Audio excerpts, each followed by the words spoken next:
내 마음을 있는 그대로 솔직하게 나눌 수 있고 내 허점이 보이더라도 괜찮은 친구가 있는 거는 정말 행복한 일인 것 같더라고요. 안녕하십니까, 만세종TV의 그레이스입니다. 제가 요즘 방학이어서 좀 시간이 있거든요. 그래서 그동안 못 만났던 친구들을 조금씩 만나고 있어요. 친구들이 대부분 교육기관에서 일을 하기 때문에 주로 방학에 만나는 것 같은데, 친구들 만나고 올 때마다 여러 가지 생각들이 들어서 제가 오늘 예전에 썼던 블로그를 한번 찾아봤어요. 굉장히 오래전에 저의 블로그에 인간관계에 대해서 give and take, 주고받는 관계에 대한 글을 쓴 적이 있는데요. 그때 제가 수학학자는 아니지만 수학 공식처럼 만들어서 주변 사람들에 대해서 생각을 해본 적이 있거든요.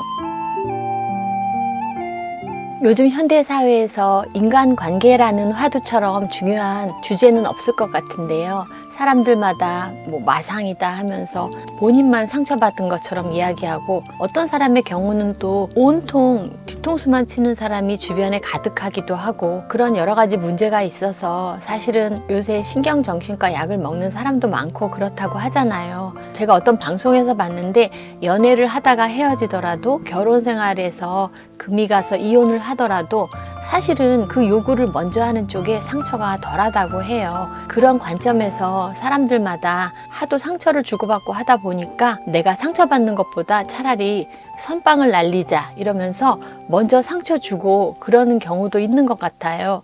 물론 내가 상처받지 않기 위해서 나를 보호하는 마음도 소중하긴 한데요.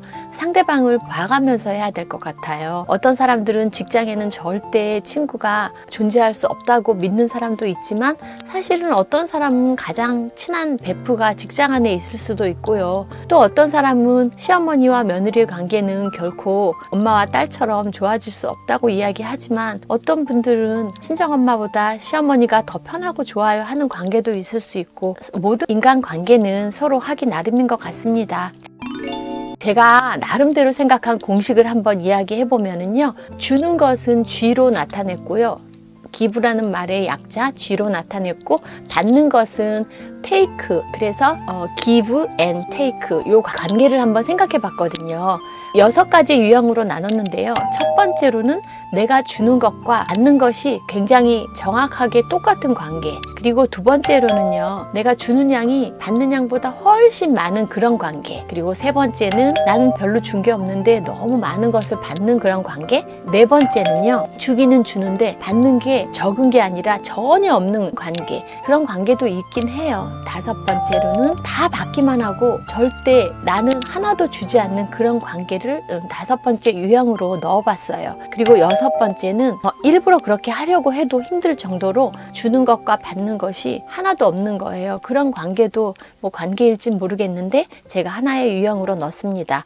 저는 그때 당시에 블로그에서 이 모든 관계 중에서 두 번째 유형이 가장 좋은 관계가 아닐까, 서로 문제가 없는 관계가 아닐까, 그리고 내가 마음이 편한 관계가 아닐까, 이렇게 정의를 내려보았고요. 모든 사람들이 그렇게 노력하는 관계가 되었으면 좋겠다 생각했습니다. 사람은 관계를 떠나서는 살 수 없는 것 같아요. 내 마음을 있는 그대로 솔직하게 나눌 수 있고, 내 허점이 보이더라도 괜찮은 친구가 있는 거는 정말 행복한 일인 것 같더라고요. 제가 요즘 계속 친구들 만나면서 그런 생각을 하게 되었습니다. 저는 원래 가는 사람 붙잡고 오는 사람 안 말리는 그런 유형이었는데요. 요즘에는 좀 생각이 달라졌어요. 나이가 먹어서 달라진 것도 있지만, 제가 좀 경제적으로 많이 어려워지는 과정을 겪었다고 했잖아요. 제가 어려워짐으로 인해서 사실 제 주변을 둘러싸고 있던 많은 사람들의 그런 관계가 좀 틀어지기도 하고, 제가 어려워졌을 때 제 주변 사람들의 민낯을 보면서 누가 나에게 소중하고 누가 나에게 진실한 친구인지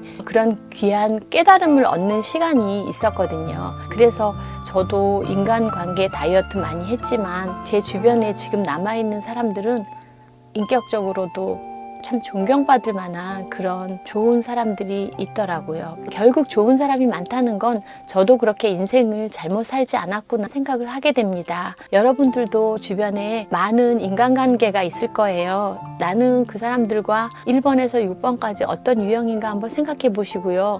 가능하면 많은 것들을 베풀 수 있는 사람이 되었으면 좋겠습니다. 제가 친구들 만나고 집으로 올 때 마음은 한마디로 힐링인데, 사실 사람들이 힐링을 얻기 위해 뇌에서는 엔돌핀이 많이 생겨야 한다고 하잖아요. 엔돌핀은 기쁠 때 생기는 그런 감정인데 우리의 몸과 또 마음을 굉장히 건강하게 해주는 아주 소중한 호르몬이라고 합니다. 그런데 엔돌핀보다 훨씬 강력한 호르몬이 다이돌핀이라고 하는데, 다이돌핀은 단순한 기쁨에서 얻는 게 아니고 감동을 느끼는 그런 마음이 있잖아요. 어떤 것을 봤을 때 또 어떤 사람을 통해 어머 감동이야 이런 마음 느껴보신 적 있죠? 이때 바로 우리에게 나오는 호르몬이 다이돌핀이라고 합니다. 이건 정말 우리를 건강하게 하고 우리가 행복하게 살아갈 수 있는 에너지원이 될 수 있다고 하니까 여러분들도 주변 친구들에게 다이돌핀을 선사하는 그런 친구가 먼저 되어주시는 건 어떨까요? 오늘도 저의 생각을 들어주셔서 너무너무 감사드립니다. 앞으로 더 좋은 이야기로 찾아오겠습니다. 여러분들 요즘 날씨가 너무 덥고 습하지요. 마음이라도 뽀송뽀송하고 아주 행복한 그런 구독자님들이 되었으면 좋겠습니다. 감사드립니다. 자주님들 자주 오세요. 안녕.